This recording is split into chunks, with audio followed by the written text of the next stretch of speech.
background of shortly after I decided to become a doctor, which my parents were obviously very happy about. I witnessed my father dying from a secondary cancer after he had mantle radiation for stage 4B of Hodgkin's lymphoma 10 years prior. And I realized that because I witnessed how you shouldn't be dealing with death, both on the medical side, but also on the personal side, and how that inability to face death face on can actually rob you of a very precious moments that you would otherwise be able to have. And then later, I worked in Meadowhouse Hospice here in London.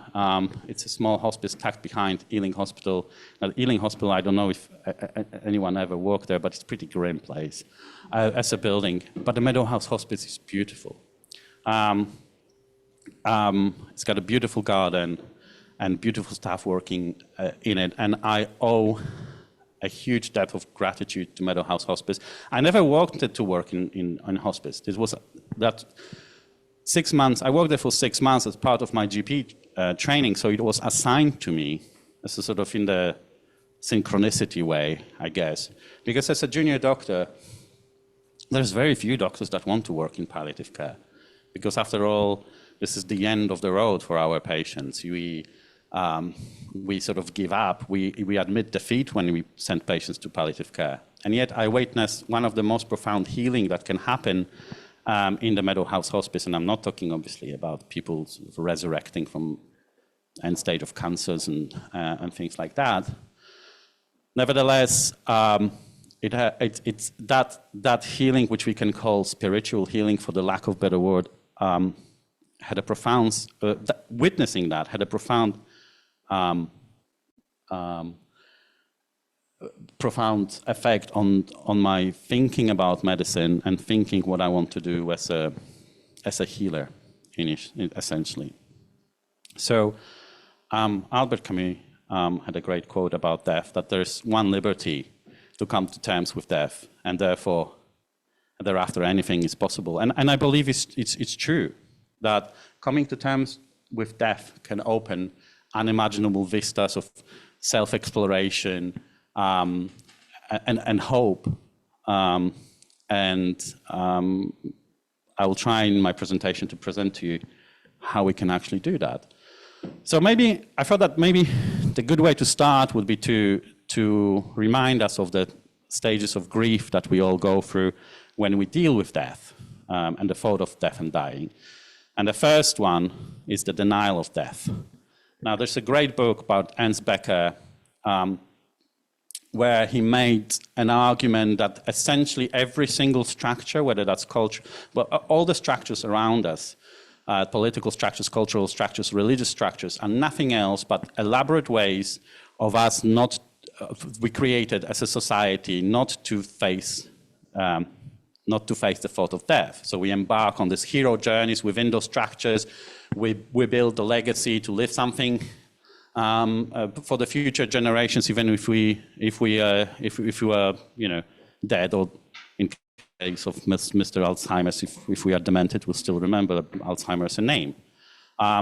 But we all live in that, and no wonder. I mean, who would want to live life thinking about death all the time? I've got a 4-year-old son. I would be really unhappy if he went to school and he would be taught about, one day you will be dead.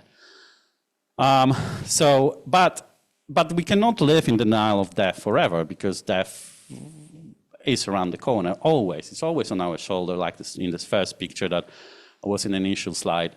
And if you are born, you're old enough to die. That's I forgot whose quote that was, but the denial of death sooner or later extinguishes, and then we go into stage of bargaining. So we channel our way inner Alan Partridge, and we try to sort of reverse the arrow of time, get new wardrobe, get new clothes, get new wife, whatever that entails, new teeth, maybe engage with medicine a little bit more than in the stage of denial of death. And then that sooner or later also is not sufficient. And we get into the stage of anger and depression.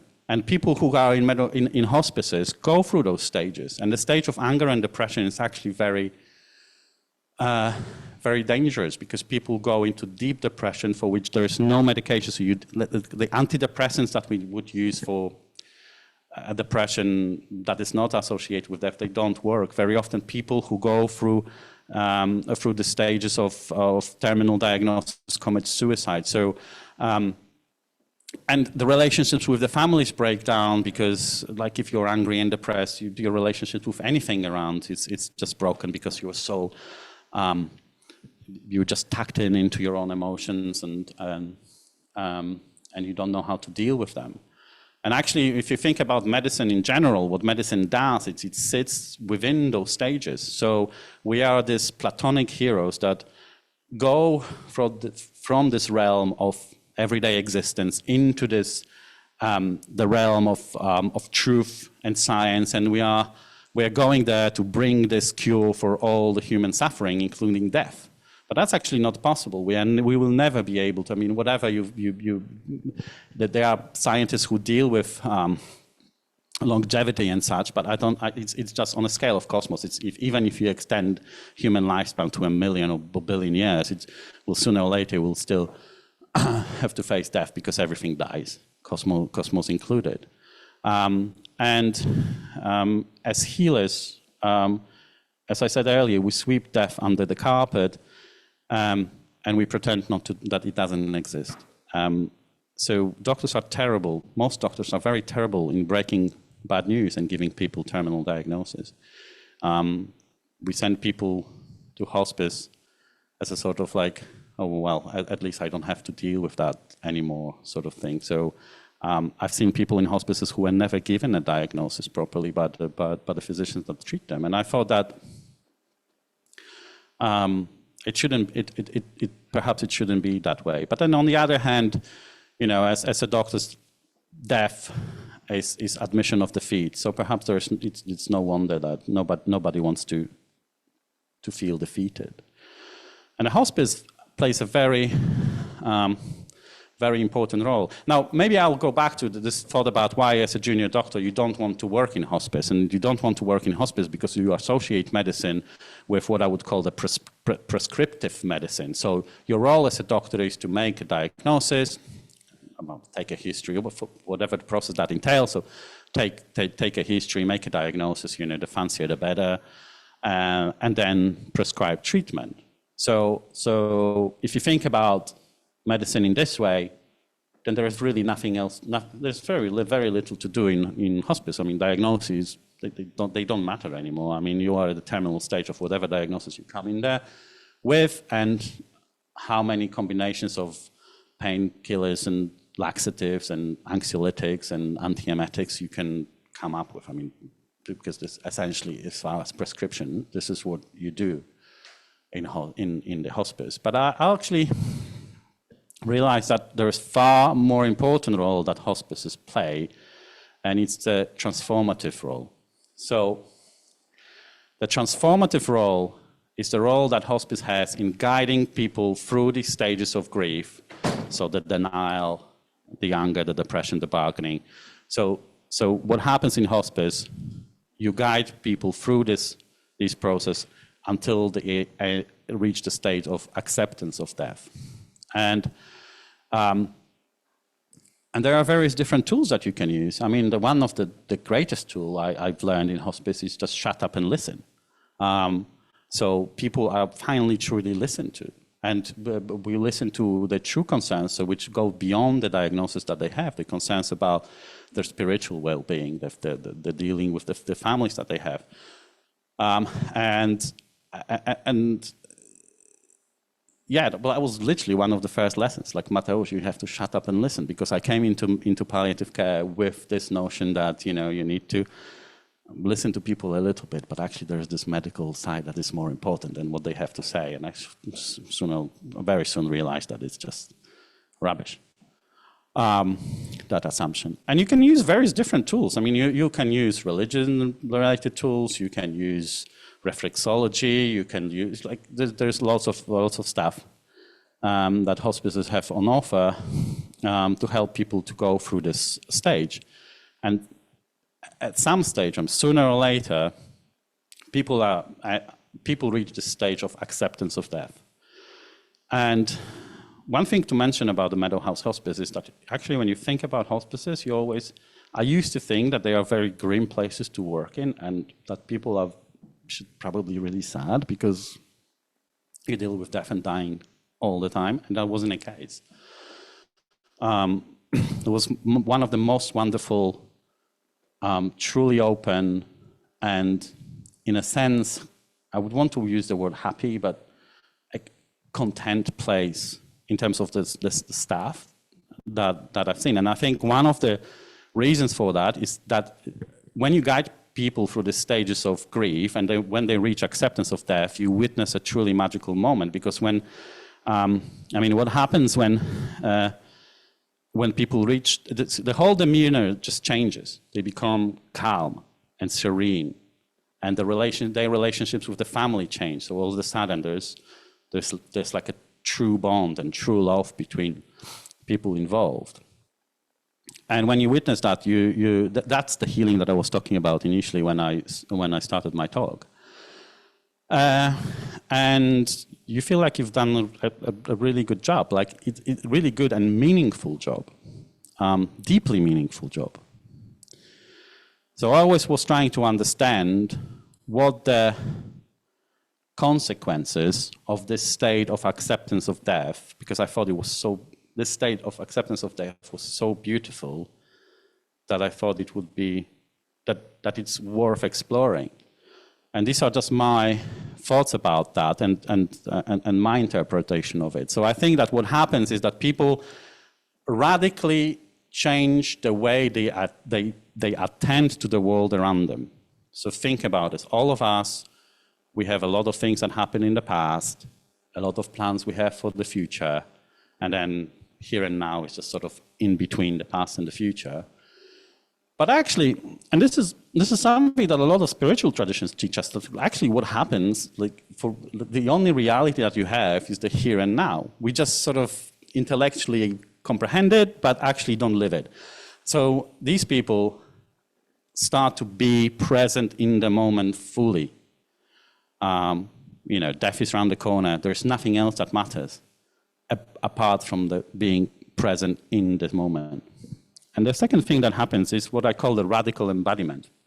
Now, sometimes when I think about myself and the way my patients present to me, we tend to identify with this bunch of thoughts that sort of happen some place in between our ears, and these thoughts that try to run away from the body, because actually the body is a sort of terror and mortality, ultimately.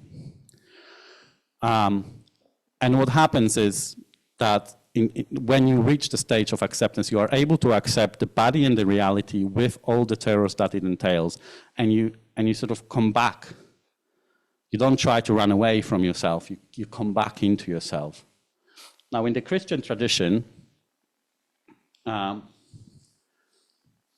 Christian tradition talks about fully incarnate beings. And I think about who is fully incarnate in Christian tradition. That's a hell of an idea. And I think there's a part of that happening on the deathbed. And then the next thing is the element of self-transcendence. And by what I mean by self-transcendence is that we all tend to identify as poor little me, separate from the outside world, that everything else around us is separate from us. And actually what the self-transcendent is like, well, actually, I'm part of what's going on, of this huge, magnificent process that's called life. One way for me to imagine the state of self-transcendence and sort of visualize it was to answer the question of like, okay, so when did Big Bang happen? When did it start, right? So it was about 13.7 billion years ago. Okay, so the next question is like, when did it end? Well, it never ended. We are part of it. We are part of Big Bang. We are part of the process where everything that we see around us came through this infinitely tiny speck of energy that then exploded and filled the world with energy and matter, and then we're part of it. We're part of this process that sooner or later will also come to its end, and we are all part of it, and there's no denying it. I mean, you don't have to be a religious person to understand that. All you have to do is believe in physics. So I think that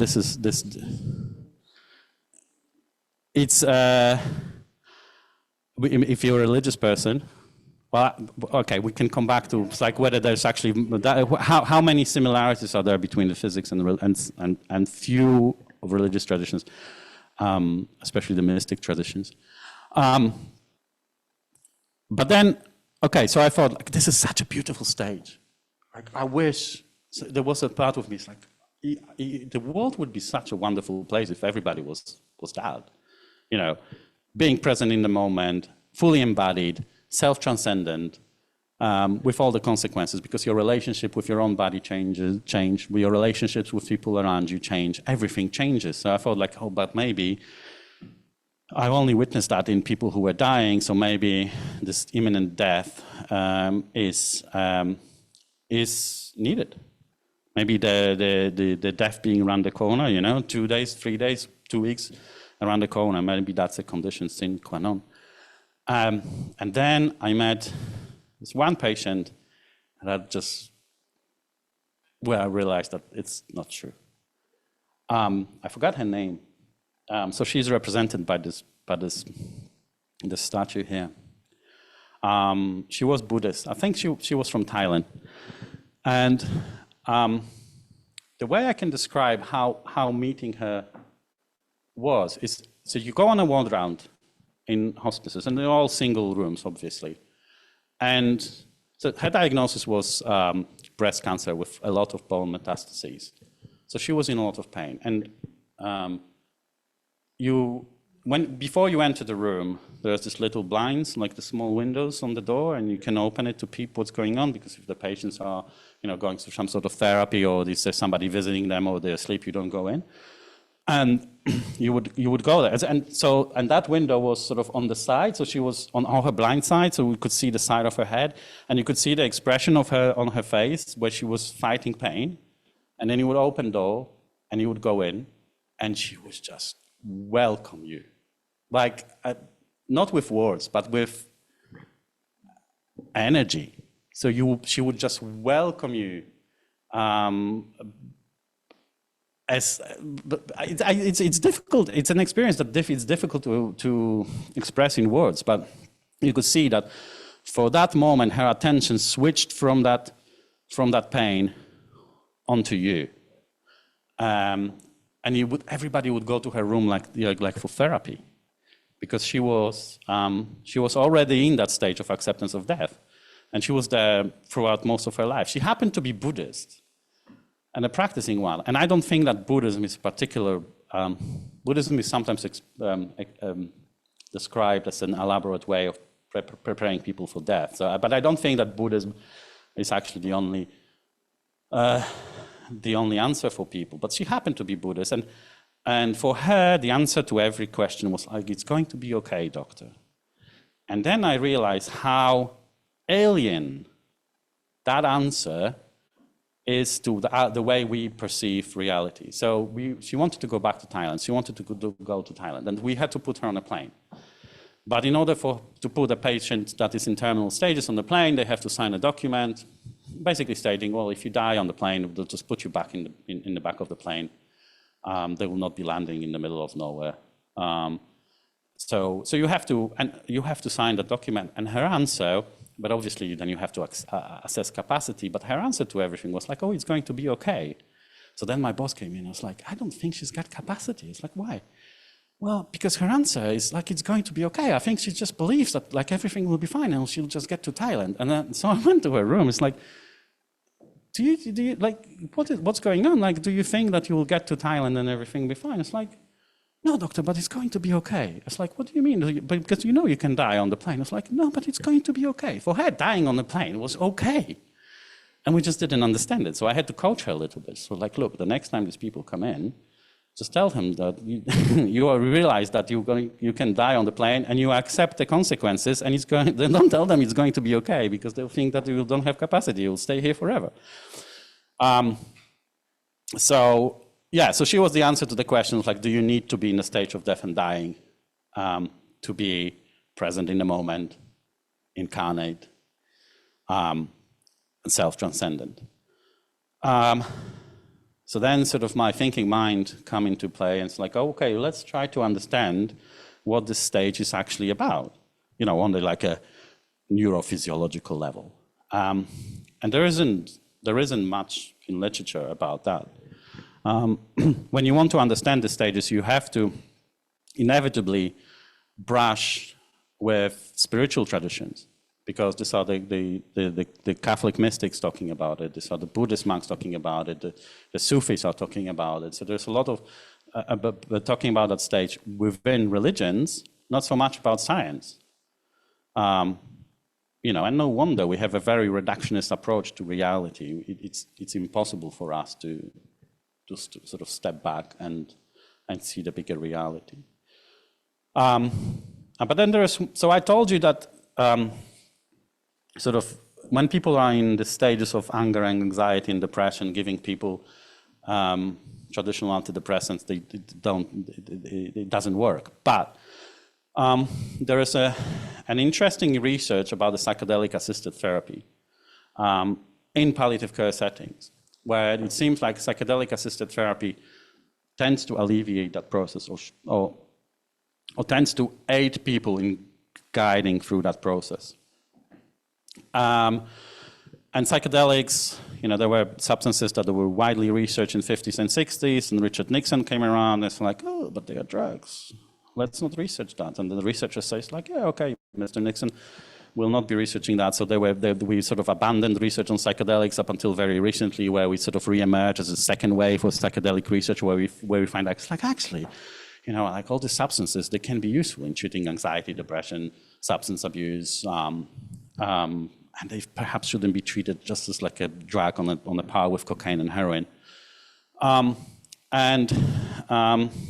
This is the only bit of science that I will include in my talk. They got very interesting mechanism of action, which can tell us a lot about us, I think. So they act through serotonin agonist receptor, through 5-HTA receptors, and they primarily, if you look at the brain networks that these substances affect, is the network called the default mode network. And they promote neuroplasticity within the network, and then and neuroplasticity between that network and other brain networks. So that's why people can have a profound, long-lasting effects from psychedelic-assisted therapy after a single dose of psychedelics. Okay, so like, what is the default mode network? Because this is really interesting. Because the default mode network, the way it was discovered is you put people in a functional MRI because you want to measure some part of the brain or activity in some part of the brain in response to particular action. But what you have to do first is you have to establish what the activity of the brain is at rest. And then you subtract that activity from the activity that's present when you perform task, and then you've got your answer like about the parts of the brain that are active in task. But it turns out that those parts of the brain that are active in rest actually are really interesting, because these are the parts of the brain that, in essence, tell us the story of who we are in a given moment. They are self-referencing parts of the brain. So the best way to describe it, these parts of the brain tell us the story, are responsible for us feeling as a first-person actor in the story of life that is unfolding. And they've got access to the past memories, and they project into the future, and they're active when you're ruminating on stuff. So they basically, so these are the parts of the brain that tell us that who we are. You can argue that these are the parts of the brain where ego lives. And disruptions within those networks and in the connection between those networks, this default mode network and other network of the brain, are associated with things like anxiety, depression, Alzheimer's, PTSD, substance abuse. And what psychedelics do is they shut it off. So they shut off you temporarily. And then, if you read through the literature of what people do, literature on the psychedelic assisted therapy, and there's a growing body on literature, or a growing body of literature on that, is that people gain a level of self-reflection and insight that otherwise would not be possible. Very often they go through emotional release or release of trauma that sometimes years of psychotherapy wouldn't touch. As a consequence, they got decreased levels of anxiety and depression. They got improved mood and well-being. They got altered perception of self and others. So this is the self-transcendent thing that I was talking about earlier. And change. They readjust their perspective in life. They become more open.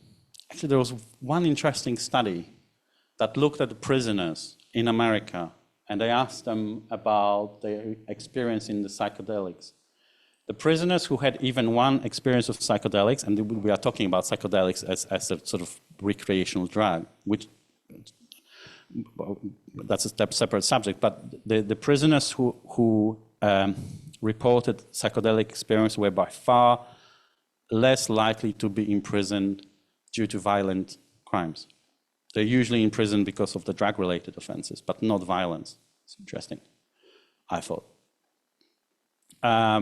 People report enhanced creativity. I think we get creativity all wrong. I think for creativity, you need to forget sort of the stories. For creativity requires certain sort of a different level of paying attention to the world, where you don't pay that attention to your thoughts, you just sort of become more open. I think, Tomek, you are doing the open, is it called this? Open focus attention, where it's sort of, yeah, is that what it's called? I don't want to massacre it. Yeah, but I think, so correct me if I'm wrong, but what you're doing in your technique, which I think is also got something to do with the default mode network, is you're trying to take into a field of view sort of everything, or as many things as you can from the surrounding environment, rather than just focusing on one particular thing. And they are one of the most powerful therapy modalities that you can use in reduction of substance abuse. So I thought that was very interesting. However, they are still classed as class, I think, B or C drugs. Despite advice of David Nutt, they were reclassified, I think, in 2004. You would be, there used to be a time where you would go to a shop and you would. By the way, I don't have a personal experience with psychedelics, so this is not. I'm not talking from experience, but I know that you were able up until 2004. I think you would be able to go to a shop and buy yourself psilocybin-containing mushrooms, and then David Cameron decided to declassify it. I think he had a bit of argument with David Nutt, Professor David Nutt from next door from Imperial College, which ended up with him resigning. But they're still drugs. So, this is not a lecture about, this is not an invitation for us to get high, but there are other ways in which you can influence the default mode network. One of the most powerful is meditation and mindfulness practices. Mindfulness and meditation practices, and I would add prayer to that as well, are basically techniques in which you train to focus your attention away from the thought chatter that you have in your head about yourself.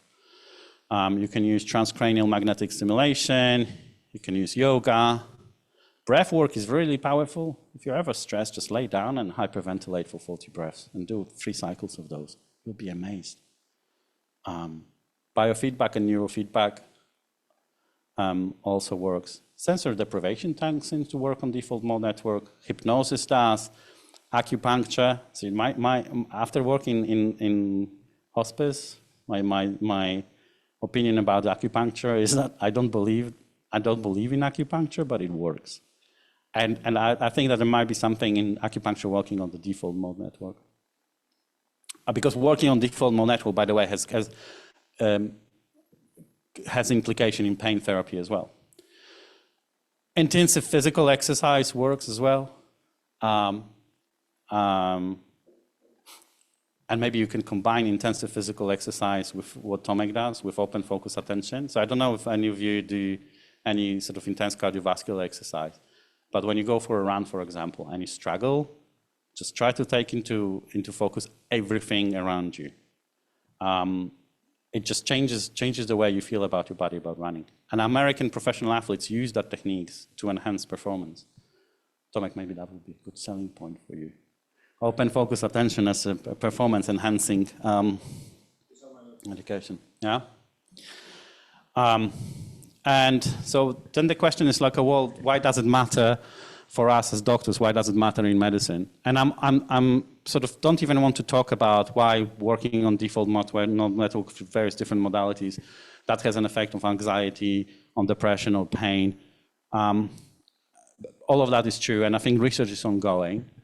But I think think about yourself being in that stage of enhanced self-reflection, emotional release, decreasing anxiety and depression. Think about your patients, what the relationship between you and your patients would be. If both of you were in that stage, what the relationship between people around would be if everybody was in that stage, or even striving to be in that stage. I also think that there is medicine.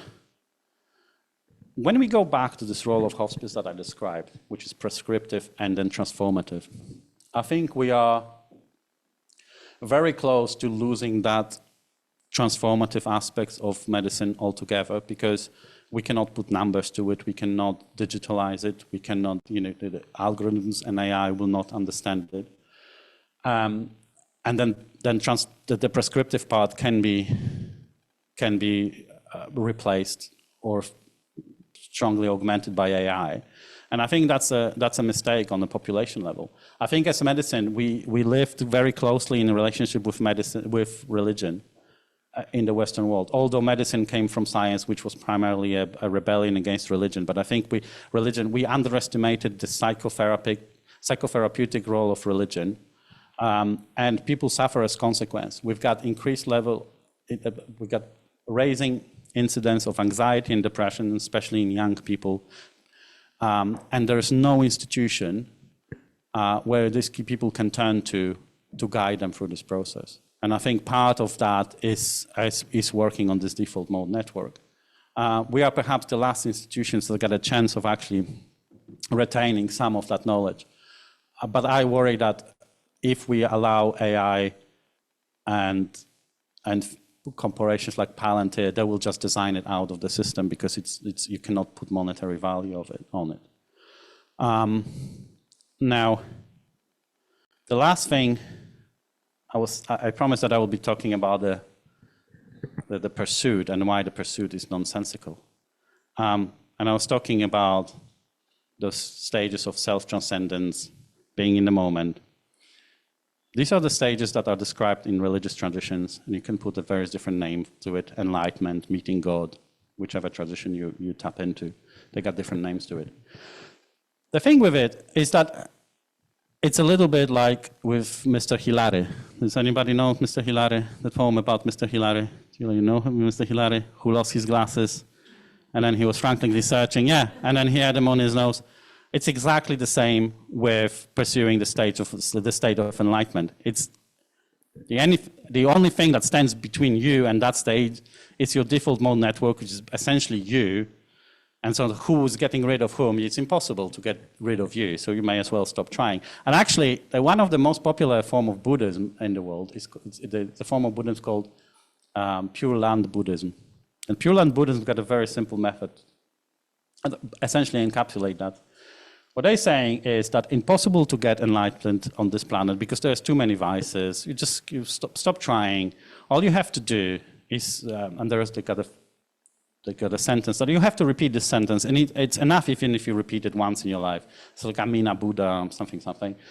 And then in your next incarnation, you are reborn on a lotus flower in the middle of a pond in front of the big Buddha statue where the conditions are right for you to finally sort of meditate and achieve enlightenment.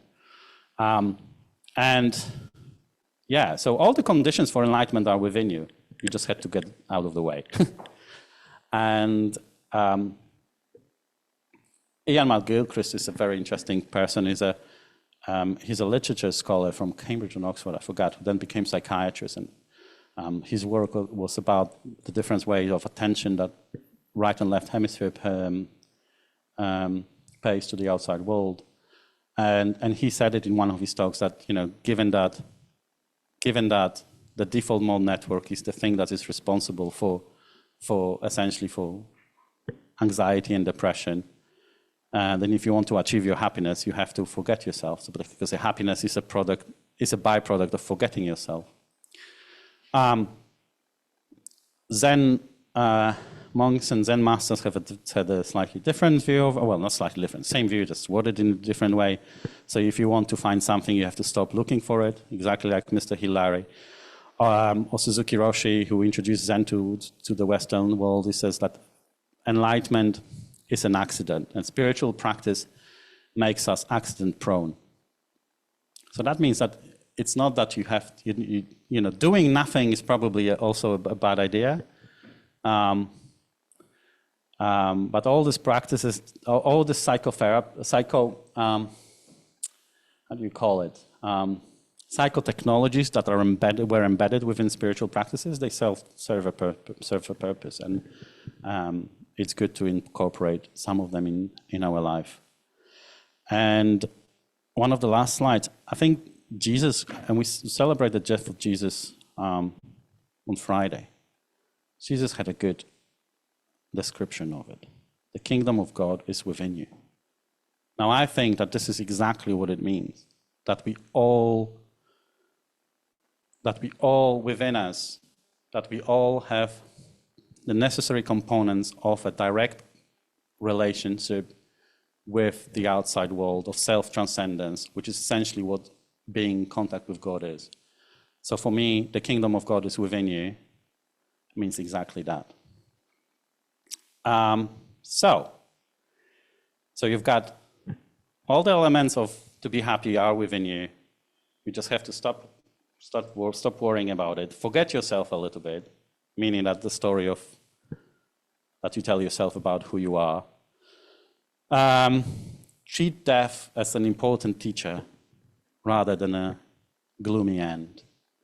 And then you'll realize that life is essentially good, with all the terrors that it's within it, but it's essentially, there's nothing wrong with it. So I'll leave you with a piece of one of the most profound wisdoms I found recently. Yeah, just row your boat. You need to do it gently and down the stream, not up it. You'll never go anywhere up, rowing up the stream. Do it merrily, and remember that life is but a dream. And the last thing I wanted to talk about is an invitation. There are events being organized everywhere around the world where people gather around dinner and they talk about death. It's usually done in small groups. I think 6 people is probably enough. And if anybody would be interested in us organizing such an event, then I would be more than happy to contribute to it and need it. Thank you very much. Thank you very much, Mateusz. It was a fascinating talk. A lot of new, interesting concepts, which I wasn't even aware of. So thank you very much. Are there any questions in the audience? Julia? Yeah, loads. That was a fantastic lecture, and really spoke to me and things that I'm interested in. So Heidegger, a bit of a controversial philosopher, says, if I take death into my life, acknowledge it and face it squarely, I'll free myself from the anxiety of death and the pettiness of life to become free myself. And I think what you were talking about was so interesting, but we need to think about it and face death now, today, all of us. Yeah. And just for colleague, it was interesting the reflections you had on different religions. So I did sorry to talk about what I did, but it was a workshop on We Too Will Die. And I gave it to 60 European experts in palliative care. And only 3 out of 60 were not afraid of death, despite the fact they saw it every day. And those 3 had all had near-death experiences. Yeah. They were from different religions. One was a Polish pediatrician who'd had a near-death experience with sort of Guillain-Barré. But they were the only 3. And all the rest, they were experts in palliative care. They hadn't made a funeral plan. They didn't really want to think about their own death. But as we worked through it, they suddenly started to think, yeah, I need to think about it because that will free me. And I was very interested in the psychedelics because I thought that was a bit spooky initially, but a Polish psychiatrist who works in Wales gave me a book on it. And it's really interesting, that rewiring. And you think, oh, wouldn't that be really nice to rewire my brain? Just one dose. I mean, I haven't tried it, obviously, but to rewire my brain and get rid of some of my, problems.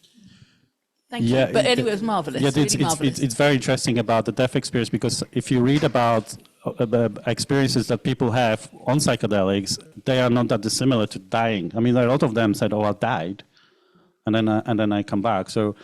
It's interesting. I also think that, and it's more of a conceptual knowledge rather than embodied, is that the fact that you accept death and you come to terms with death does not necessarily mean that you will be free of anxiety from it, but you will be free from the deep-rooted anxiety. You'll be anxious on the surface, so you'll be anxious about the pain. You'll be anxious about, your relationship with the family. You'll be anxious about maybe some sort of material possessions that you have that you want to hand down. All that stuff will still be there, but there will be you'll be calm underneath it. So I think this is what it means. I agree. I mean, Julia said, there are so many patients, well, not so many, but I have encountered patients who have faced diagnosis with cancer. So they were experiencing situations when there was a possibility that they may actually die quite soon. And many patients describe this as a very transformative experience, and they look at life completely differently. So that's not a new thing. By the way, Julia, I just wanted to come back because it was one thought about the psychedelics, that if you look at it from anthropological point of view, they were used in context of shamanic traditions. And I think we just dismissed all the shamanic traditions without actually proper analyzing what their purpose in terms of culture was. And it's sort of making its comeback, but yeah, so maybe there will be a cast of doctors that will be more of shamans when the AI will take over of the prescriptive stuff. You'll be able to deal with what really matters in life. I have also read that there is a lot of new research into psychedelics, and this is supposed to be a new way in treatment of depression in psychiatry. So there's a lot of new research going on.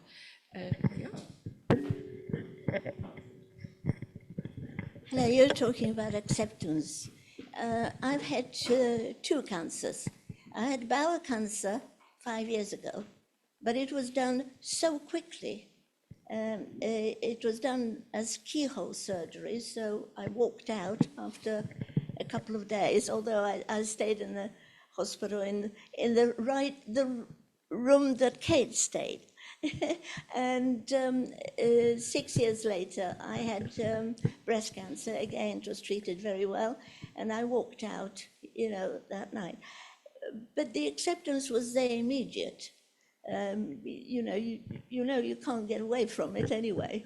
And I wondered, are we keeping away from being a pharmacist of the medication altogether? Because originally, if anybody was in a home, give him lorazepam and they'll be quiet. And I know there was a great big fight against it. And it doesn't happen now, but not so much. But surely that has a role as well. I think lorazepam and anxiolytics still have a great role in palliative care, especially in terminal stages. Because again, this acceptance of death still doesn't mean that you will not go through this, that you will just abandon anxiety completely. So I think we're not shying away from medications. This is not a substitute, by the way, for medications. This is. I think we still do. I don't work. Yeah. Yeah. Mm.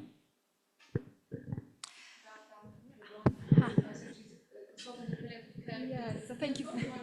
Yes. Thank you very much for this talk. Really, you're obviously a man of very broad interests. It's just a reflection I want to share, and thank you for sort of showing our specialty as a very active and positive specialty, and specialty is on right. And I think we have to kind of fight and challenge our colleagues every day, to see palliative care as meaningful and sort of positive specialty, and challenge those terms, ceilings of care or withdrawing care will pass you on to palliative care. So I think it's great that you are our advocate and you see how much we can actually add and enhance care, whenever last days, months or years of life. The other thing I just want to mention is whether you've got interest in something called dignity therapy by Harvey Chochinov. There's a lot of writing about that. How much can be achieved by treating patients with dignity therapy, which is something that's emerging in palliative care. We know that lack of dignity is listed as the main reason why people request patient-assisted suicide, and it is about symptom control and acceptance, but it's also about lack of dignity, and there's a lot of work, that is emerging, how we can implement it more in palliative care in our training. Yeah, I don't have direct experience with it. I once was about the conversation about the assisted suicide with Jane Cowap, who is leading mental health hospice, and she said that she was firmly against it, and at that time I was a little bit more, bit more direct. So I thought that was weird because I wasn't, so I think that we shouldn't be talking about assisted suicide in an environment where palliative care is not developed to its fullest potential. And I think that would include the dignity therapy. But I think there's one patient, he had some sort of neurodegenerative condition, and he was always saying that he wants to, once he's a vegetable, he will want to commit suicide. He was a pub lad. And so he enjoyed going to pub with his mates and drinking beer. That was his thing. And he says, well, when I'm not going to be able to do it and I'll be vegetable, I'll commit suicide. And he was talking about it from the very beginning of the diagnosis. And then, when I met him, he was tetraplegic. So, well, you're still not dead. He was very well supported. His mates were taking him to, he was doing the stuff. He had this dignity, his own dignity, and he never got to that stage. He was still talking about it. But I think yeah, I think it deserves a longer conversation, the assisted suicide. But I think, as I said, I think we need to deal with, set up palliative care properly, which would include all this stuff that we talked about, the transformative stuff, not just, yeah.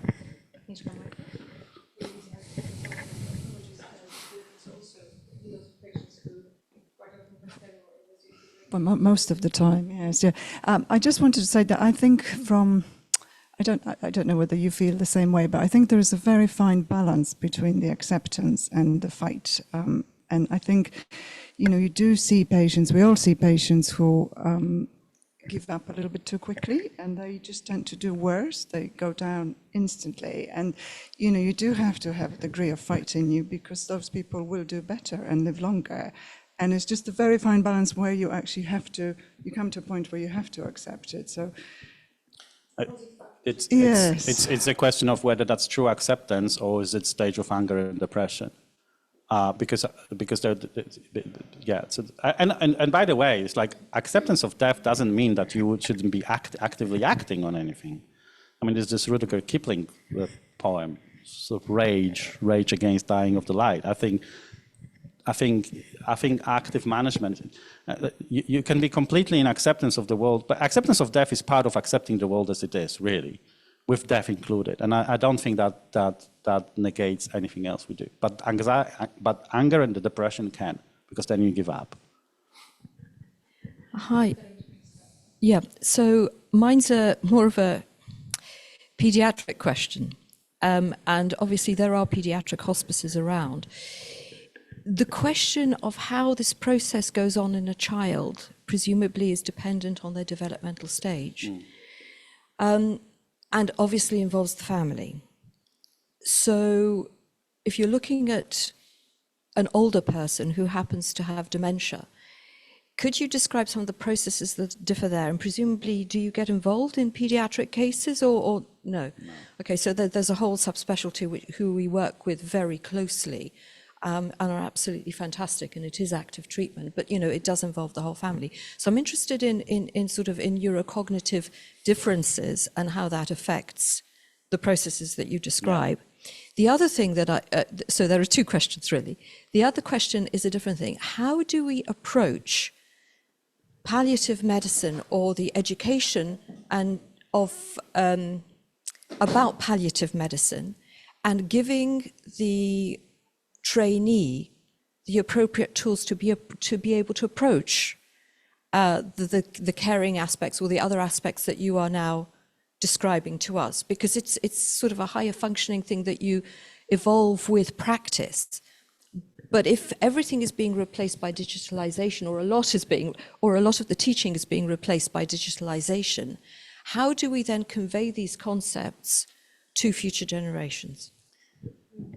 So first of all, going to the subject of pediatric palliative care, I don't have experience with it. I don't deal with palliative care. On a personal level, I think the death of your child is one of the most horrific experiences that you can ever go through, and healing from that is I've got a friend who I know that if she heals from that, like she will be a wonderful healer for other people going through that. But I don't have experience with it, and I don't know. It's that transformation.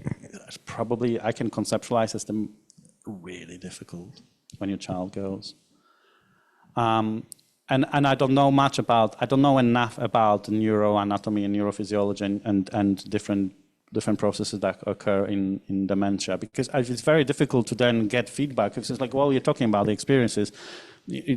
Our learning about it comes from, I think, a bit from feedback, and I think Julia would be able to comment on it. Sorry, if I can make two sort of associated comments. First, for the patients with dementia, the family in bereavement lose their loved one earlier. So they often describe all those stages of grief coming on as their loved one develops dementia, because they're losing them as a person. Maybe the person with dementia doesn't quite experience it. I think palliative care and paediatrics, and about our colleague, but is really complicated. And talking with some national leaders, it's becoming very difficult, because sometimes it's not about what the child wants, but what the parents want. And now there's quite a difficulty with children being nursed at home with very, very intensive home therapy, but the parents won't even consider that there isn't any future. So it's complicated. And on the subject of education for the future generations, it's difficult, because I don't think that this education should be only a domain of medicine. I think what I said earlier, we lost the institutions for which, like that what I talked about would be, let's say 150, 100 years ago, that would be a part of a general understanding of life. That death is a part of it, and we were all closer to it. I remember my grandmother going, and they open casket in a church chapel, and people would spend 24 hours around the open casket. That doesn't happen anymore. We don't deal with that. So I don't know. I think it's a broader cultural issues where we have to, perhaps bring that. We live in a culture that promotes youth. You don't get wisdom from old people anymore online, and it's a shame. It's challenging, because I think on an individual level, I think going on some sort of spiritual journey would be my advice. But like, you cannot just tell people like, go and do this and this and that. Everybody goes on a different journey. But definitely for me, as I said, it was the death of my father, and then trying to understand that experience and getting into this obscure corners of, that sometimes when I speak to my friends, but They think I'm unhinged because I talk about death, but so, yeah, personal journey. Difficult concepts because looking at it in a couple of ways. Children, if they've not experienced death, won't develop the concept of permanence of death until they're 8. So the way that you put it to them, and we work very closely with the Palliative Care team for the children that we try and serve, it's a whole family experience. And we're trying to teach. We've developed a program called Challenging Conversations in Pediatrics, but I think we're the only subspecialty that actually does that at Imperial, where we do a talk and we divide into groups. It was much better before COVID because we had a psychotherapist who was involved in the whole process, would come in and have role play with the students. I mean, that's not a brilliant thing, role play. It doesn't always the real thing, but they were getting more out of it than when we had to go online and put the whole thing online, And then we divided them into groups, and they would come in with cases that they would discuss that were problematic, and how would you approach it, so it's more of a form of discussion. But I think these things seem to be disappearing, and I'm quite conscious of that. And we went into the caring profession at the end of the day, and we've got to maintain that. Yeah, I think, I don't know, correct me if I'm wrong, but I think that palliative care was a rebellion against certain view of medicine and life. And I think we're now facing a reality in which we're trying to turn medicine into a branch of engineering, which it isn't. AI powered. Yeah, and I like science fiction, and sometimes books, but movies as well. But if you look, I don't know whether you're all, maybe not all, but there's a book by Philip K. Dick called Do Androids Dream of Electric Sheep, and there's a film made on it, but based on it, called Blade Runner. And in Blade Runner, this is sort of not touching about the subject of technology encroaching onto medicine. And in Blade Runner, the whole story about Blade Runner is that there's these replicants who come to Earth because they realize they're robots. Essentially, they look like humans, but they realize that they got finite lifespan built into them, and they try to search the creator so they can reverse it. And then there is a Blade Runner, so the police officer who chases them, and his job was to eliminate them, but essentially to kill them. But it ends with him falling in love with one of the replicants, Rachel. And he falls in love with Rachel, I think, is because Rachel, although she was replicant, she achieved a state of understanding of reality that is very similar to humans, meaning that she understood death. So that understanding of death, which machines will struggle with for ages, and impermanence of life, unless we try to somehow incorporate that into technology, with good luck on doing it, because essentially have to recreate human, I think. Will make medicine a sort of a grim field to be in for the foreseeable future, and hopefully not. Hopefully we'll still have some wise people at the top who will see that. Okay, so if no more questions, I'd like to thank you very much, Mateusz, for a fascinating talk. It was really enlightening, and I think it's going to give us a lot to think about in the future. I would just like, at the end of the lecture, just give everybody a quick briefing about what we are going to do in the future and what plans we have for our members of Polish Medical Association. Właściwie mogę po polsku mówić. Chciałam wszystkich Państwa bardzo serdecznie zaprosić na bal lekarzy.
w Londynie. Przyjechała specjalnie z Chicago, żeby się z nami spotkać, bo bardzo chciała nawiązać kontakt z naszą organizacją.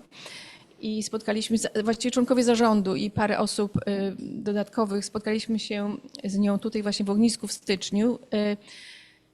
Pani doktor serdecznie zaprasza wszystkich nas do udziału w kongresie. Udział może być jako osoba, która tylko uczestniczy jako słuchacz, ale również zachęcała do udziału jako wykładowcy. Także chciałam przekazać może mikrofon pani doktor Martynie Leczyckiej, która zorganizowała grupę lekarzy, którzy będą wykładać na tym kongresie, więc proszę o przedstawienie może paru detali na temat kongresu.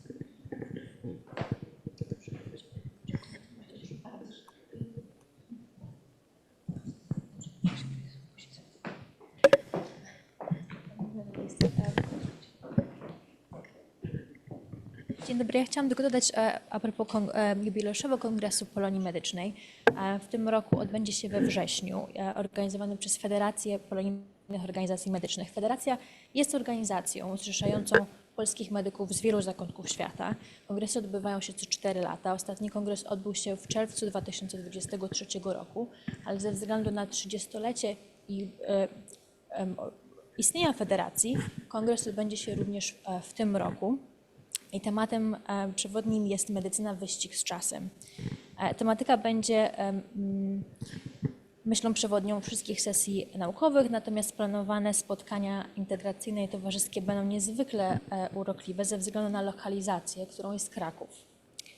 Na kongresie przewidywanych jest ponad 3000 uczestników, prelegentów i gości specjalnych. Jednymi z tych prelegentów są także nasi lekarze ze Związku Lekarzy Polskich w Wielkiej Brytanii. Jesteśmy ogromnie dumni i zaszczyceni, a są nimi profesor Julia Wern, dr Max Brzezicki, dr Michalina Drejza, dr Karolina Twardowska oraz ja.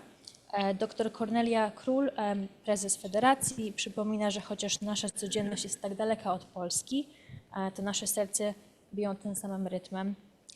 Odczuwamy jedność z ojczyzną i chętnie wracamy do kraju, dlatego zbliżający się Kongres Polonii Medycznej ma także wymiar sentymentalny. Zostawiliśmy QR code do linku do konferencji, także zapraszamy. Wiele z nas również pojedzie. Dziękuję bardzo, Martina. Ja chciałam tylko wspomnieć dla tych osób, które może nie wiedzą, chociaż widzę, że na widowni na pewno są osoby, które pamiętają. Założycielem Federacji Polonijnych Organizacji Medycznych był nasz były prezes dr Kazimierz Nowak i organizacja została utworzona 30 lat temu. Właśnie ten kongres jest jubileuszowy, czyli 30. rocznica. Także byłoby miło, gdyby wiele z nas mogło uczestniczyć w tym kongresie i pani doktor Król bardzo zależało na tym, żeby jak najwięcej osób z Wielkiej Brytanii uczestniczyło w tym kongresie. Chciałam również wspomnieć państwu przy okazji, że w Londynie odbywa się tradycyjnie bal polski i chciałabym go może lekko zareklamować dla państwa.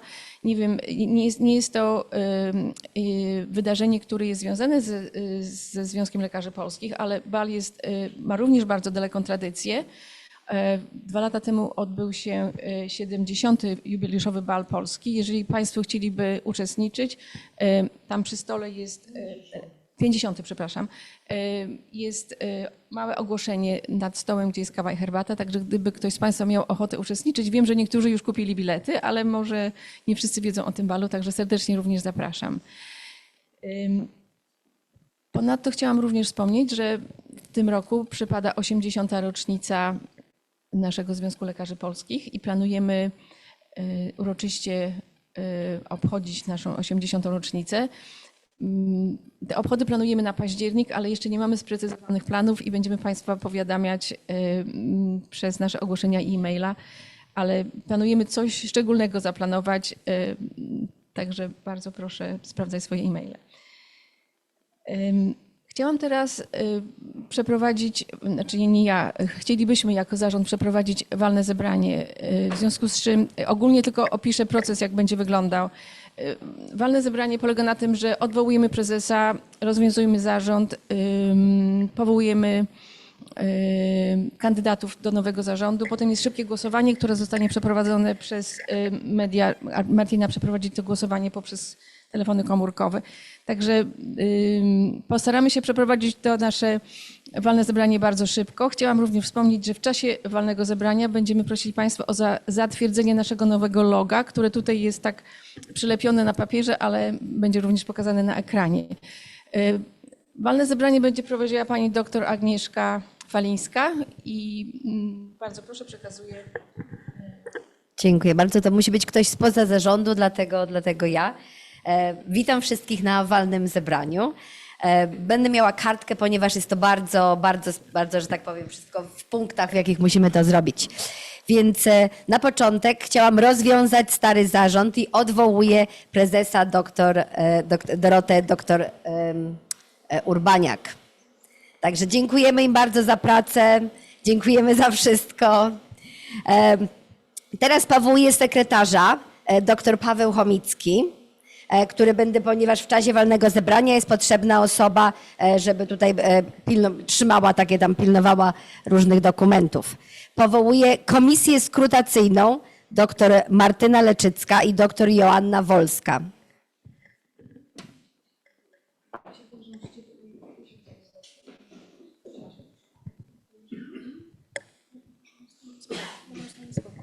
Także dziękuję bardzo. I teraz poproszę o sprawozdanie.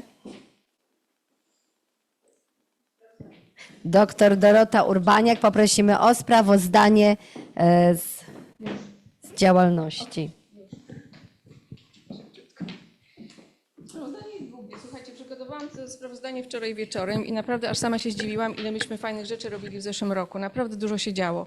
Poprzednie spotkanie, walne zebranie odbyło się 5 marca, dokładnie tutaj w tym samym pokoju. Nie wiem, czy Państwo pamiętacie, wielu z Was było wykładał wtedy dla nas Max Brzezicki.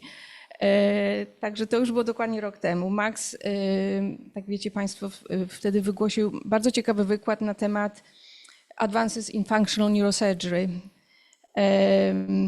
Następnie w kwietniu mieliśmy następne bardzo ciekawe spotkanie, właściwie pierwsze tego rodzaju. Było to spotkanie w konsulacie, w sali konferencyjnej. Nazwaliśmy to spotkanie, to był właściwie taki kompletny, totalny nowy projekt, który się wykluł w naszym zarządzie. Spotkanie było zatytułowane Celebrating Polish Doctors' Achievements in the UK. Był panel 6 lekarzy, polskich lekarzy, członków naszego zarządu. Była dr Ewa Kryńska, była dr Falińska, był dr Zyk, który jest neurochirurgiem, więc Ewa jako pediatra, Agnieszka jako endokrynolog. Bartek Zych jest chirurgiem naczyniowym, potem była Michalina Drejza, która jest ginekologiem. Był również Filip Zemrak, który jest kardiologiem i jeszcze jednej osoby mi brakuje. I była doktor Joasia Łukawska. Joasia Łukawska jako alergolog z UCL. I spotkanie było naprawdę wyjątkowo ciekawe, ponieważ zrobiliśmy to w rodzaju takiej interaktywnej dyskusji, kiedy każdy przedstawił ciekawe, że tak powiem, osiągnięcia ze swojej kariery i ze swojej dziedziny. A później po spotkaniu był bufet i było naprawdę sporo ludzi. Mieliśmy około 50 osób, w tym nawet chyba kilku studentów, także było naprawdę bardzo ciekawe spotkanie. Następnie w maju, zaraz właściwie niedługo po tym, mieliśmy nasz bal w Roehampton Club, który też bardzo dobrze nam się udał.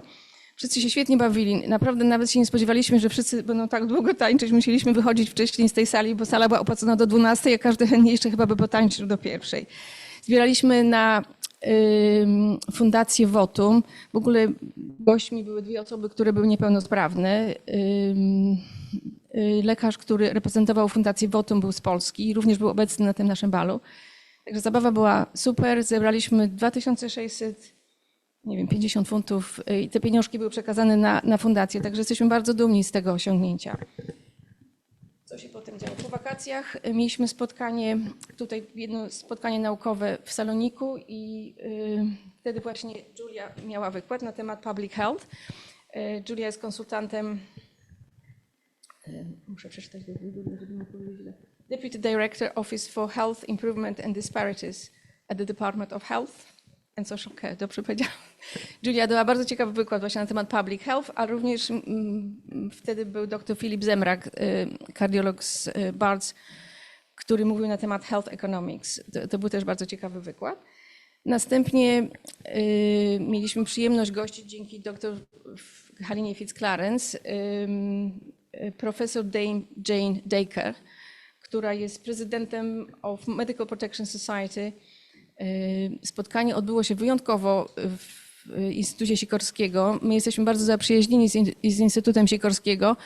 Niestety spotkania kiedyś się odbywały regularnie w Instytucie, a później powiedziano nam, że nie było to za bardzo możliwe, bo nie miał kto nam otwierać drzwi w niedzielę, więc jesteśmy teraz w Saloniku, ale wtedy wyjątkowo pozwolono nam to spotkanie zorganizować w Instytucie Sikorskiego, co było dosyć przyjemnym wydarzeniem, bo wiele z młodszych członków z zaciekawieniem obejrzało eksponaty i jeden z kustoszów oprowadził nas po tym muzeum, które jest niesamowicie ciekawym miejscem. To jest tak naprawdę 5 minut na piechotkę od Niska. Także staramy się nawiązać jeszcze dobre stosunki z Instytutem i być może uda nam się chociaż raz w roku tam zorganizować spotkanie. Po tym spotkaniu październikowym mieliśmy spotkanie świąteczne tutaj na dole w restauracji Ogniska. Znowu bardzo dużą popularnością cieszyło się to spotkanie świąteczne. To był w zasadzie obiad na dole w restauracji. Słuchajcie, po raz pierwszy musieliśmy odmawiać ludziom, bo nie mieliśmy tyle miejsc. Zarezerwowaliśmy chyba 40 miejsc i niestety restauracja już nie mogła więcej osób pomieścić. Także było nam trochę przykro, że kilka osób musieliśmy odmówić. I spotkanie również było bardzo, bardzo sympatyczne. Także jesteśmy bardzo zadowoleni, że te spotkania w sumie tak nam dość dobrze wychodzą. Później po Nowym Roku nawiązaliśmy kontakt z dr Kornelią Król, co chciałam wspomnieć w kontekście tego kongresu polskich organizacji medycznych na świecie. Próbujemy również te nasze spotkania troszeczkę, że tak powiem, różnicować. Nie zawsze spotkanie naukowe i postanowiliśmy w lutym zorganizować spotkanie, które miało trochę inny charakter. Nie w niedzielę w Saloniku wykład i później obiad, tylko zrobiliśmy coś innego. Zaprosiliśmy naszych członków na zwiedzanie muzeum. To jest medyczne muzeum, nazywa się Hunterian Museum. Ci, którzy byli, to wiedzą, a kto nie był, to też pewnie słyszał. W Royal College of Surgeons. Jest bardzo ciekawe muzeum medyczne, więc tam się spotkaliśmy w sobotę 10 lutego po południu. Najpierw zwiedziliśmy to muzeum, to zajęło jakieś 2 godzinki, a potem wszyscy poszli na takie socjalne spotkanie do lokalnego pubu, który się nazywa Old Bank of England. Zresztą bardzo ładny, ciekawy pub. I też spotkanie było dość dużym sukcesem. Było chyba około 30 osób, o ile dobrze pamiętam. Nie wszyscy zostali w pubie, ale większość osób została tam. Mieliśmy własny pokój i mogliśmy spędzić wspólnie razem czas, wypić drinka, coś zjeść, bo chyba był bufet serwowany. Także naprawdę cieszymy się, że nasz związek prężnie się rozwija i co mnie najbardziej cieszy, że mamy bardzo, bardzo dużo nowych członków, zwłaszcza młodych lekarzy, co w dużej części też zawdzięczam młodszym członkom naszego zarządu, Martinie, która bardzo czynnie działa na socjalnych mediach i to w pewien sposób wydaje mi się przyczynia się do tego, że wielu młodych lekarzy zachęconych przez to, co widzi, co my robimy, chce do nas dołączyć, chce przyjść się z nami spotkać. Także to jest naprawdę bardzo miłe i mnie to strasznie cieszy, że mamy coraz więcej członków. Nasza lista członków została niedawno, podsumowaliśmy, ile mamy członków, więc mamy w tej chwili na naszej liście mailowej mamy 279 członków. To jest naprawdę dużo lekarzy. Znaczy nie wszyscy są czynni, nie wszyscy przychodzą. Mamy też kilka osób, które może już niekoniecznie z nami się identyfikują, ale 279 osób na liście członków Związku Lekarzy Polskich. To jest chyba dobry numer. Dziękuję bardzo. To tyle mam do powiedzenia. Przekazuję. Dziękuję bardzo. Dziękuję bardzo. Naprawdę niesamowite sprawozdanie i dziękujemy bardzo w imieniu wszystkich 279 członków za Twoją pracę, Dorotka. Teraz poprosimy o sprawozdanie sekretarza doktora Tomasza Kopeć. Czy chcesz mikrofon? Przepraszam, będę siedział, bo jak wstanę, to też tu się zaraz wyłączy. Ja już chyba najkrócej. To ostatnie spotkanie zarządu było 12 miesięcy temu, tak jak już Dorotka mówiła. W tym czasie, od tego czasu odbyło się 7 spotkań zarządu, czyli średnio spotykamy się raz na 2 miesiące, cały zarząd, głównie na Zoomie, raz czy 2 razy w Łowiczance, w Posku, ale z reguły na Zoomie. Spotkania trwają z reguły przynajmniej 2 godziny, czyli są długie i owocne, i jest dużo dyskusji, i z każdego spotkania jest sprawozdanie też, także wszystko jest dokumentowane, co robimy, i planujemy te wszystkie nasze różne spotkania, z których rzeczywiście ja też jestem bardzo, cieszę się, że jest ich dużo, są różnorodne i wydaje mi się, że owocne. Na liście wysyłkowej, tak jak Dorotka mówiła, jest 270 adresów, z tym, że otwiera nasze maile 65% z tych adresów, czyli około 150 ludzi, jak wysyłam, bo ja wysyłam nasze ogłoszenia, czyta, przynajmniej zagląda, co się wydarza. Nasza strona w tej chwili jest dwujęzyczna od grudnia i zajrzało na nią w tamtym roku 1700 osób, czyli około 30 osób tygodniowo zagląda, z różnych powodów, podejrzewam. Od ostatniego spotkania w marcu tamtego roku przybyło nam ponad 30 członków.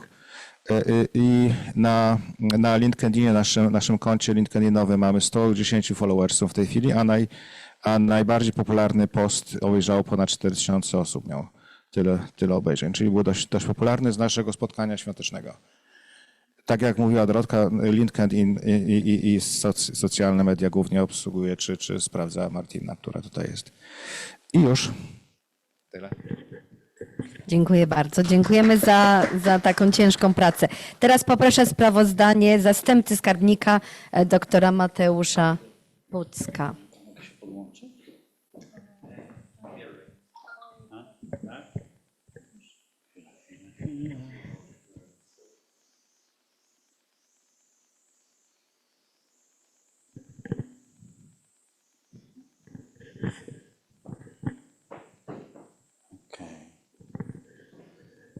Więc sprawozdanie finansowe, ono jest długie, ale przedstawię główne założenia.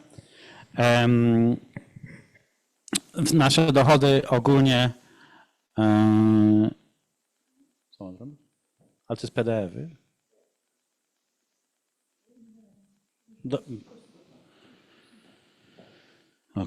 Okej.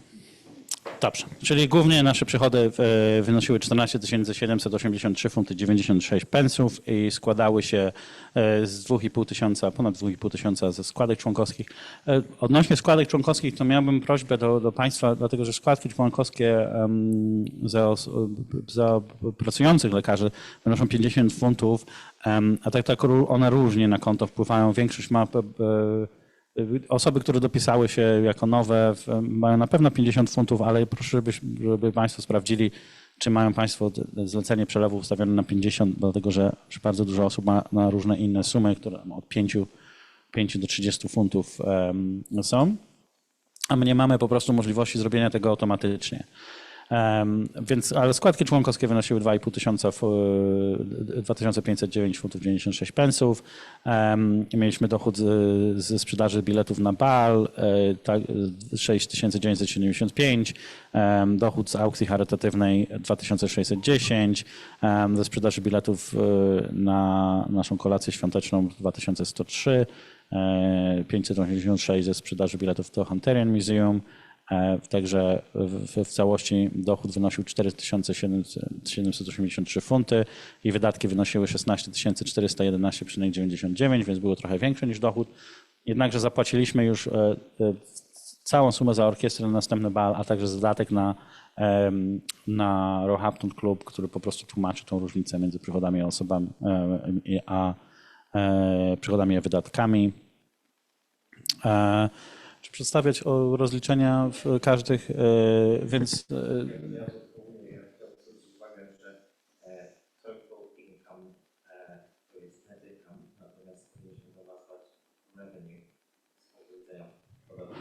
dobrze. Revenue. Total revenue. Dokładnie, więc nie płacimy żadnych podatków. To jest dokument, który jeżeli Państwo chcieliby zobaczyć, to my możemy go udostępnić, w którym są rozliczone wszystkie nasze imprezy bardzo szczegółowo. W każdym bądź razie jesteśmy non-profit organization i wygląda na to, że wyszliśmy na zero. Czyli wszystko się zgadza, moim skromnym zdaniem. Dziękuję bardzo, dziękuję bardzo. Teraz ja poproszę o orzeczenie Komisji Rewizyjnej profesor Agnieszka Majka.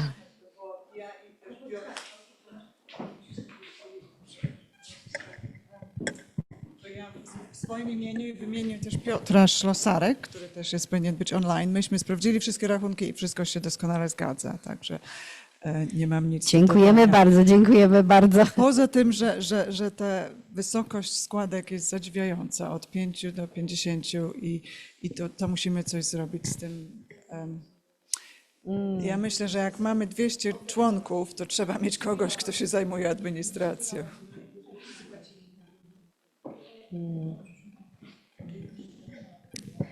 Dziękujemy, dziękujemy. I na tym chyba zakończymy te wszystkie sprawozdania.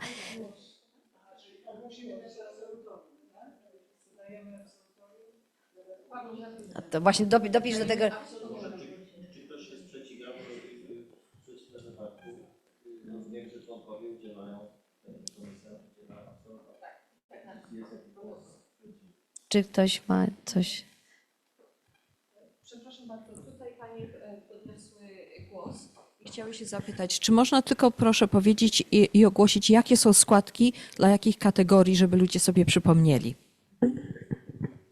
To kto chce to powiedzieć? Składki dla pracujących lekarzy wynoszą 50 funtów, a dla studentów mieliśmy 30 funtów dla studentów.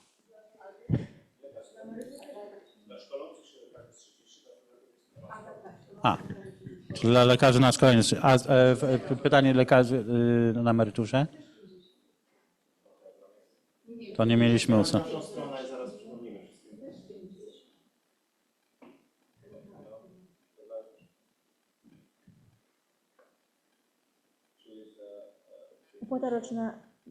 Opłata roczna za przynależność do związku wynosi 50 funtów. Opłata roczna dla lekarzy szkolących się, trainees, pre-consultant grades, GP trainees wynosi 30 funtów, studenci bez opłaty.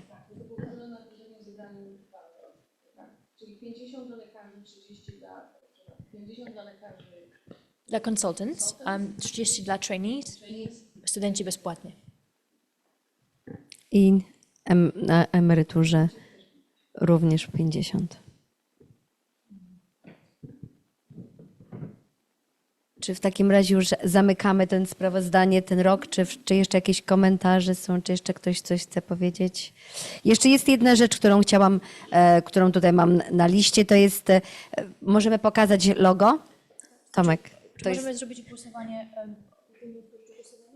no nie wiem, ja idę według tej listy. Mam trochę w innej kolejności. Jest Okej. głosowanie. Dobrze, to w takim razie przedstawiam kandydata na nowego prezesa, dr Dorota Urbaniak. Ale myślę, że Dorota robi to tak niesamowicie, że jesteśmy bardzo wdzięczni, jeśli Dorota zostaniesz i będziesz kontynuowała twoją pracę.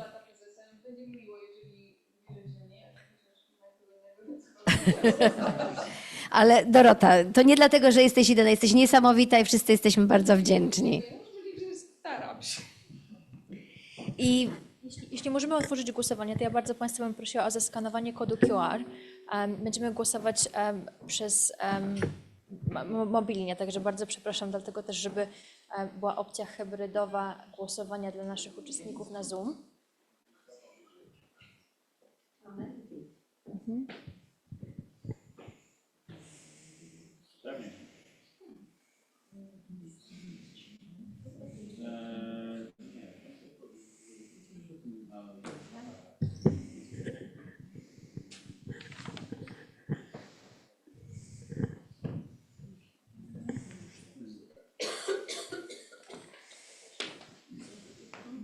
Czy wszyscy mieli okazję się podłączyć? Nie ma problemu, to możemy jeszcze chwileczkę poczekać. Ja wrzucę ten QR code na cały ekran.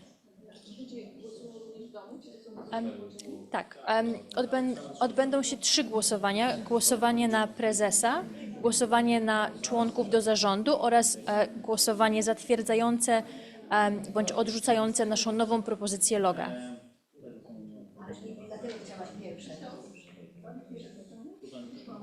W zależności od ważności.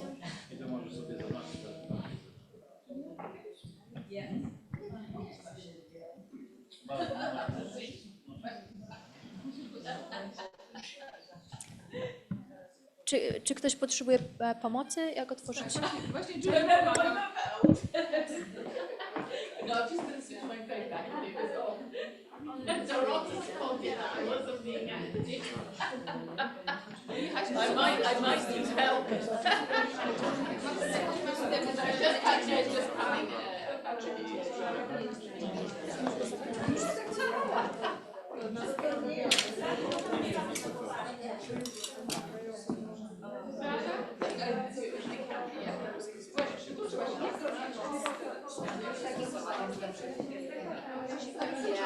No tak naprawdę to myśmy nie pokazali tych propozycji.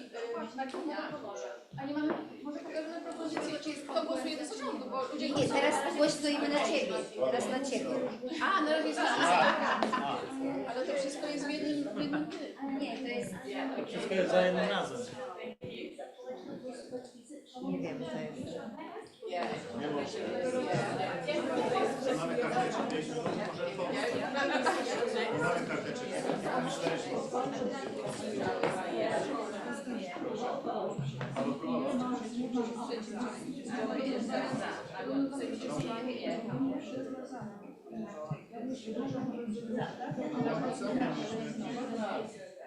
Ja pani piszę na WhatsAppie.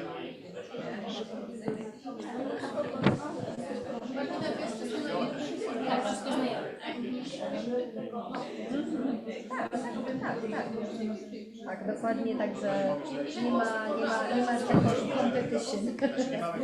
Nie ma, jest, ale to jest bardzo dobrze, że wszyscy pracujecie tak samo, jesteśmy bardzo wdzięczni. No, ja mówię, to jest dlatego mówię, dlatego walka,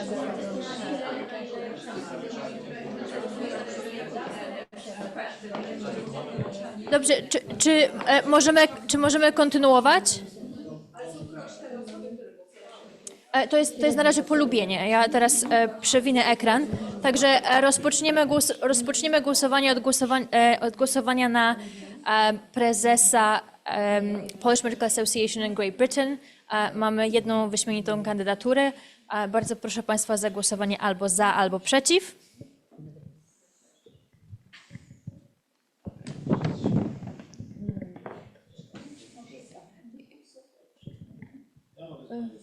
Ale to jeśli głosowałeś...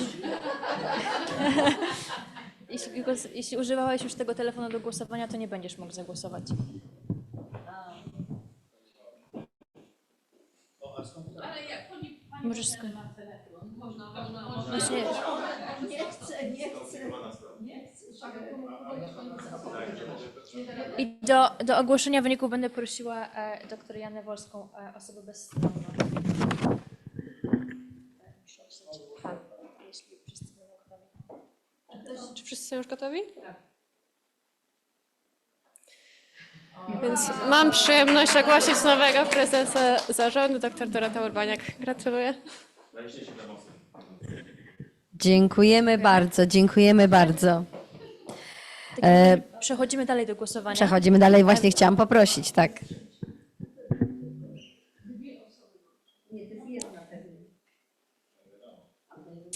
Ja mogę to sprawdzić później, system nie pozwala mi tego sprawdzić w tej formie prezentacji. Natomiast w kolejnym głosowaniu będzie można sprawdzić. Także jeśli możemy, to przejdziemy do głosowania na członków do zarządu. I w tym roku mamy 3 nowe kandydatury. Chcieliśmy Państwu przedstawić dr Katarzynę Małaczyńską-Rajport, doktora Macieja Ryszkę oraz Olafa Tomale. I chcieliśmy tak pokrótce jeszcze wspomnieć, dr Katarzyna Małaczyńska-Rajport jest konsultantem cardiologist and electrophysiologist. Pani doktor jest dzisiaj z nami obecna, także poprosimy o 2 słowa o swojej kandydaturze.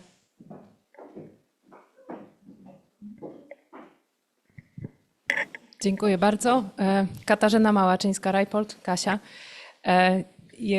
Jestem konsultantem od niedawna już na stanowisku substantyw w szpitalu Royal Brompton and Lister Hospital in Stevenage.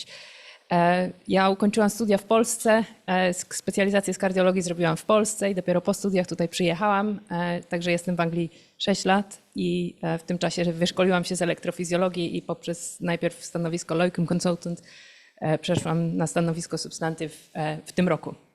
Także to jest świeża sprawa. Mam trochę doświadczenia w pracy w tego typu organizacjach, ponieważ od 4 lat jestem również w zarządzie Europejskiego Stowarzyszenia Zaburzeń Rytmu Serca, jako członek zarządu, jako reprezentant młodych elektrofizjologów. Już trochę powoli przechodzę do tej grupy Forever Young, że z racji wieku, także już też będę zmieniać swoją rolę również w tamtej asocjacji. Aplikuję tylko dlatego, że chciałabym wesprzeć ten związek swoją osobą na tyle, na ile mogę. Oczywiście w ograniczonym wymiarze czasowym dalej widzieć rozwój tego związku w kierunku zrzeszania jak największej grupy Polaków tutaj i żeby pomagać nie tylko w rozwoju samego związku, ale również w promocji, w służeniu w jakiś sposób naszej społeczności polskiej w szerszym gronie i jej leczeniu. Dziękuję bardzo.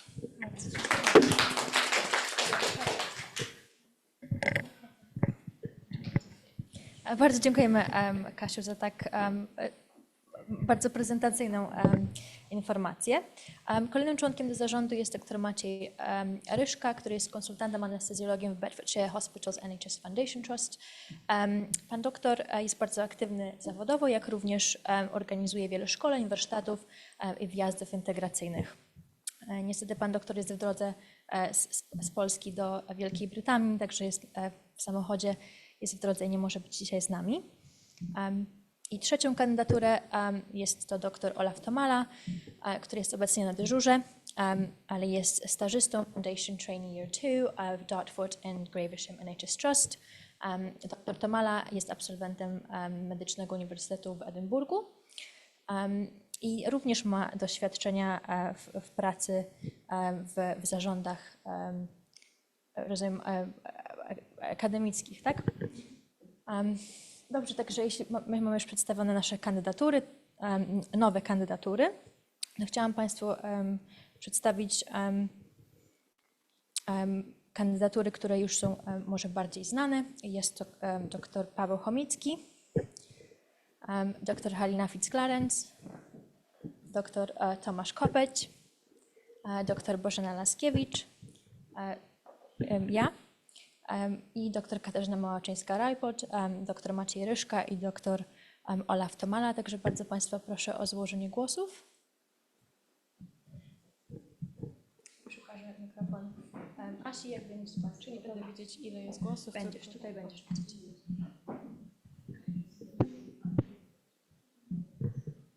Można zagłosować na wszystkich, można zagłosować na jedną osobę.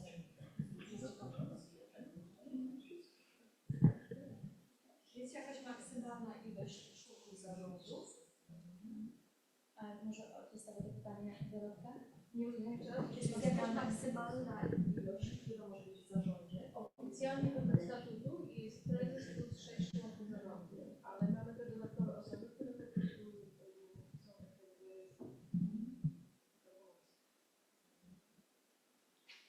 Także w poprzedniej kadencji mieliśmy 7 osób, a na tym każdy został rację, że jest dla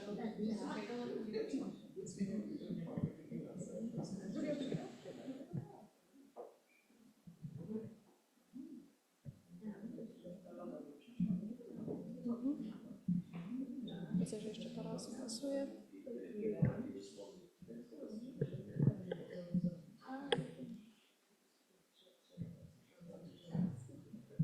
Poczekamy jeszcze chwileczkę. Goście na Zoom.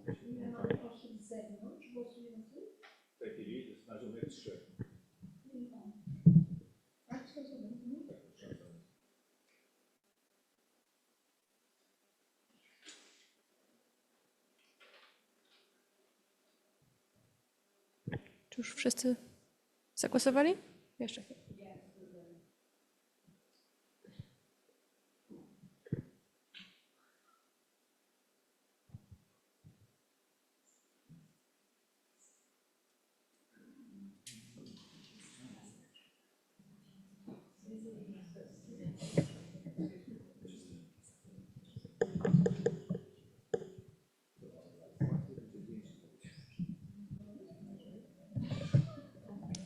Widzę, że wszyscy już zagłosowali, tak?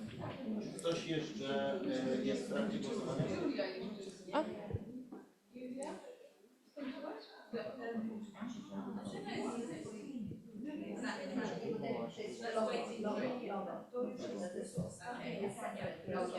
Dobrze.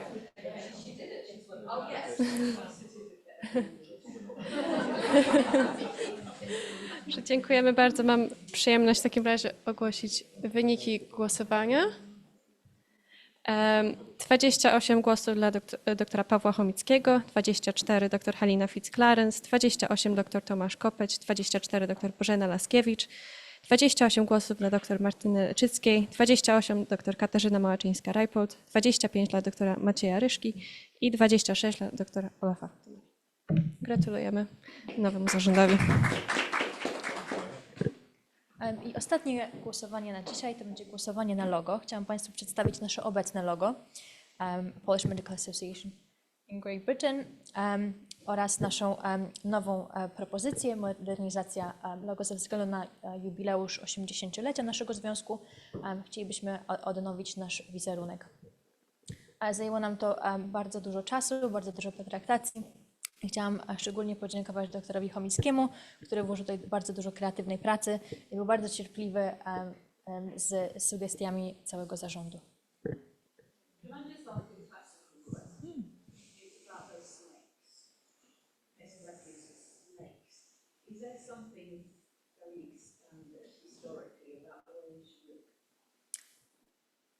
Paweł, do you want to add? Była dyskusja, czy ma być oko, czy ma być języczek. Takie detale. Tak.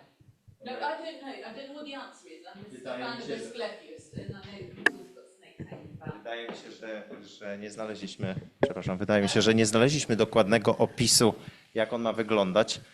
Natomiast na pewno wiemy, że obecne logo nie powinno być używane w kontekście medycznym, jako że to kaduceusz, który jest symbolem kupców, którymi nie jesteśmy, czyli merchants, więc wąż bez laski skrzydlatej, zdecydowanie. Natomiast odbyło się wiele głosowań na temat, czy ma być oko, czy ma go nie być, czy ma być język. Zdecydowaliśmy halfway, oko jest, języka nie ma.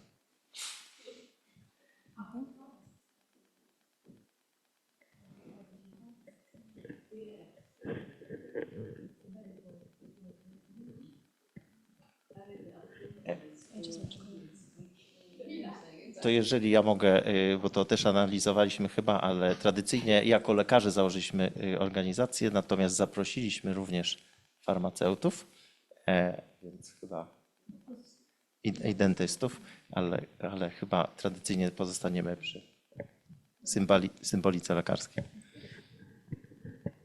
Czy wszyscy mieli okazję zagłosować? Głosujemy za albo przeciw.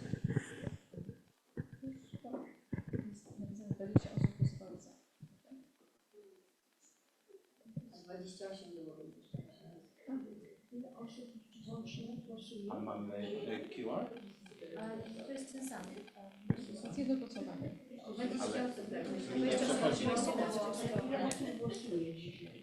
Kod został udostępniony tylko też innym członkom Związku Lekarzy Polskich, także mogą być też osoby, które są na Zoomie. Na Zoomie jest już jedna osoba, także możemy podnieść ręce po prostu teraz. Czy to jest Stanko? Tak, no było 28 maksymalnie, więc przynajmniej 28 osób głosowało.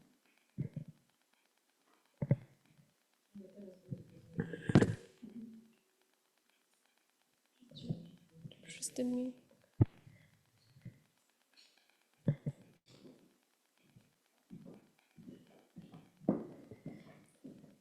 Wszyscy już zagłosowali? Wszystkim się wyświetliło głosowanie na oba. Tak? Dobra. To trzeba 3 razy robić? 3 głosowania. Tak? To możemy w takim razie zakończyć głosowanie i wyświetlić wyniki. To są wyniki głosowania. Rozumiem, że przyjmujemy nowe logo. Gratuluję. Wsparcie.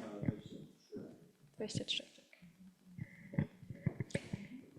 W takim razie dziękuję Komisji Skrutacyjnej za przeprowadzenie głosowania. Było bardzo sprawne i w takim razie powołuję nowego prezesa, dr Dziękuję Dorota bardzo. Urbaniak. Dziękuję wszystkim za zaufanie. To jest na następny rok. Postaramy się w dalszym ciągu kontynuować naszą misję zrzeszania polskich lekarzy w Wielkiej Brytanii. Także planujemy dużo fajnych imprez i prosimy, dołączcie do nas, przychodźcie na spotkania. Myślę, że będziemy kontynuować naszą dobrą pracę. Dziękuję bardzo. I Również o zaproszenie znajomych lekarzy, dentystów oraz farmaceutów. Aha, jeszcze w zasadzie... Chciałabym tylko poprosić, jest wiele Polish Societies na uniwersytetach i w tym mogą też być i studenci medycyny, a tak samo i farmacji, i dentystyki, stomatologii. Trzeba ich po prostu pozapraszać, bo ja wiem, że tutaj na Imperial jest Polsoc. I Ewa, my mieliśmy kontakt z Różności naszych spotkań. Byliśmy jeszcze w stanie osobiście do nich zmienił się również... Dziękuję za przypomnienie, jest w planach. Mam nadzieję, że no i wtedy młodzi dojdą, to byłoby super. Nie, my mieliśmy bardzo bliski kontakt z ówczesnym prezesem Federacji Polskich Stowarzyszeń Studentów. W tej chwili się prezydent zmienił, bo zapomniałam nazwiska tego poprzedniego prezesa. On skończył swoją kadencję, ktoś nowy w tej chwili jest. Ale dobra uwaga, Ewa, i będziemy próbowali... Aha, w ten sposób. Postaramy się do nich na pewno dotrzeć. Dobra, dzięki. I może Tak, bardzo proszę. Moja córka, farmaceutka, jest Pharmacist of the Year. O, dziękuję. No, rady. Była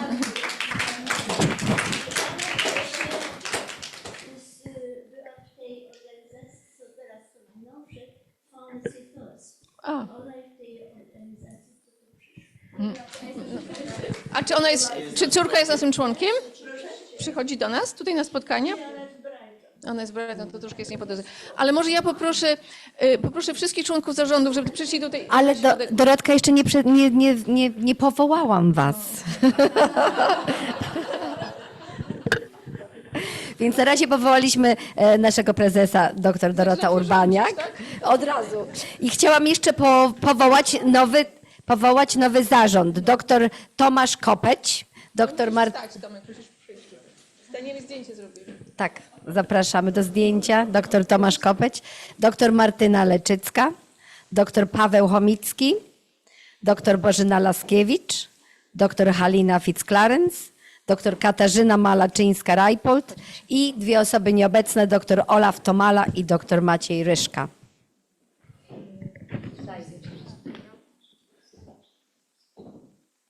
Mateusz, bo ty jesteś uczący, to może też... A nie, my jesteśmy nowi.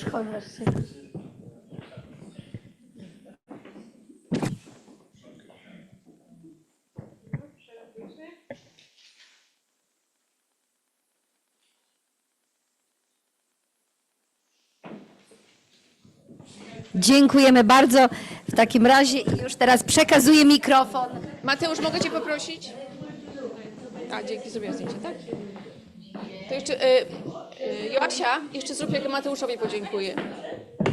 Proszę Państwa, chciałam podziękować serdecznie Mateuszowi Puckowi, który jest naszym zastępcą skarbnika, ale z powodów rodzinnych i personalnych nie będzie mógł już tej funkcji kontynuować, chociaż jeszcze nam pomoże do balu.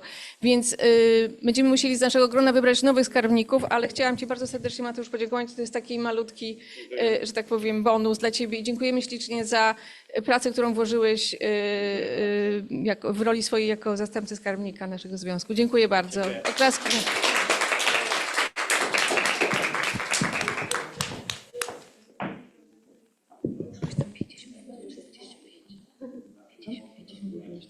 50.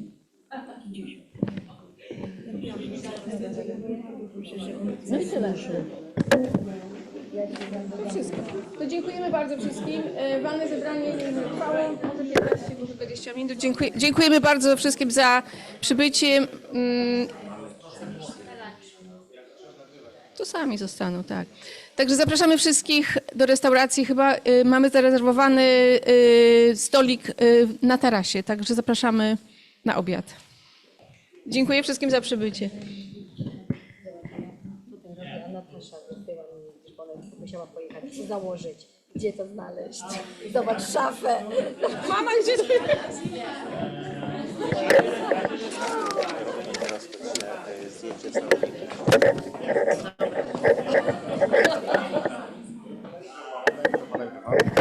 Halo, halo, Ola, jeszcze jesteś tam, Ola?